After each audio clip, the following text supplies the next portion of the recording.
श्रीरङ्गराजहरिचन्दनयोगदृश्या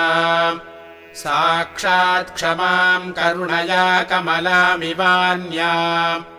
गोदामनन्यशरणः शरणम् प्रपद्ये श्रीविष्णुचित्तकुलनन्दनकल्पवल्ली श्रीरङ्गराजहरिचन्दनयोगदृश्या साक्षात् क्षमाम् करुणया कमलामिवान्या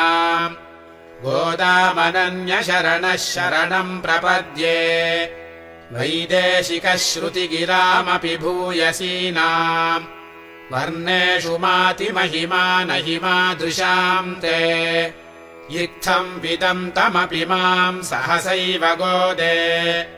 मौनद्रुहो मुखरयन्ति गुणास्त्वदीयाः त्वत्प्रेयसः श्रवणयोरमृतायमानाम् तुल्याम् त्वदीयमणिनो पुरसिञ्चितानाम् गोदे त्वमेव जननि त्वदभीष्टवार्हाम् वाचम् प्रसन्नमधुराम् मम संवि